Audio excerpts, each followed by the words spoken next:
നമസ്കാരം, ഞാൻ രമേഷ് ഗോപാൽ, തനിമ സ്പെഷ്യൽ ന്യൂസ്. വെള്ളനാട് കുളക്കോട് അനൂഭവനിൽ ദിൽഷിത 10 വയസ്സ് വീട്ടിലെ ശുചിമുറിയിൽ തൂങ്ങി മരിച്ച നിലയിൽ കണ്ടെത്തി.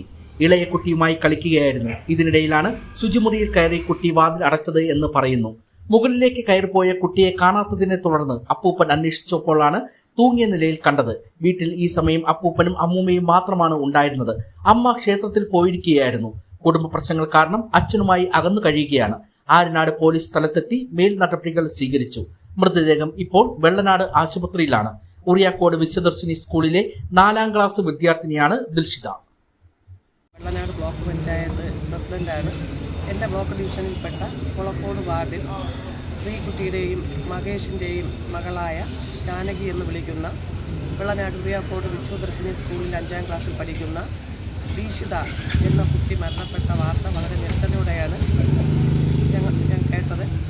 അതുമായി ബന്ധപ്പെട്ട് വെള്ളനാട് CHSC ബോഡി ഉണ്ടായിരുന്ന സമയത്ത് അപ്പോൾ തന്നെ ഹോസ്പിറ്റലിൽ എത്തുകയും ഇവിടെ പെൺകുട്ടിയുടെ പിതാവിൻ്റെ പരാതിയെ തുടർന്ന് അന്വേഷണത്തിൻ്റെ വിവിധ ഏജൻസികൾ വന്ന് മൊഴിയെടുത്ത് ബോഡി മെഡിക്കൽ കോളേജ് മോർച്ചറിയിലേക്ക് കൊണ്ടുപോയിരിക്കുകയാണ്. അതുമായി ബന്ധപ്പെട്ട് എല്ലാ അന്വേഷണവും നടക്കുന്നുണ്ട്. എന്തെങ്കിലും ദുരൂഹത ഇതുമായി ബന്ധപ്പെട്ടുണ്ടോ എന്നുള്ള അന്വേഷണം നടന്നു വരികയാണ്.